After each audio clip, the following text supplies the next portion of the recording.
नमस्कार सर्वांना, तुमचं स्वागत आहे माझ्या मनोरंजन मराठी ब्लॉगमध्ये। तर सर्वजण विचारत होते तुम्ही शेतात काय लावलंय, शेतात काय लावलंय।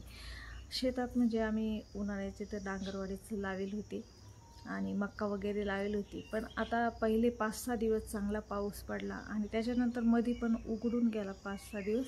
आणि आता काल पण भरपूर पाऊस पडला। आता काही लोकांनी काय केलंय, ज्यांचे वावर तयार आहे त्यांनी मक्का लावायला सुरुवात केली आहे आणि ज्यांचे शेत तयार नाही ते शेत तयार करू राहिले। म्हणजे आमचं बी शेत अजून काही तयार नाही, आमचं बी शेत आम्हाला तयार करायचं आहे अजून।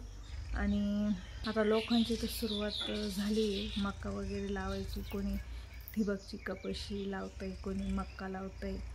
तर आता आम्ही पण आता वावर तयार झाल्यानंतर मक्का वगैरे लावू।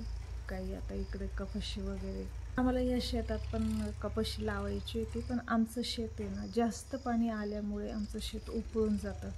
मग कपाशी येत नाही, म्हणजे दुसरं पीक येतच नाही मक्याशिवाय त्या वावरात। त्याच्यामुळे आम्ही दरवर्षी ह्या वावरात पावसाळी मक्काच लावतो आणि आमचं शेत पण लवकर तयार झालं असतं। पण आमची मक्का वगैरे खुडून पडेल होती, शेतात चारा पडेल होता आणि ज्यांना चारा न्यायचा होता त्यांचा बी चारा कुटी करायचा पडेल होता। मग आता मक्का वगैरे काढली आणि मग त्यांनी चारा वगैरे कुटी करून नेला।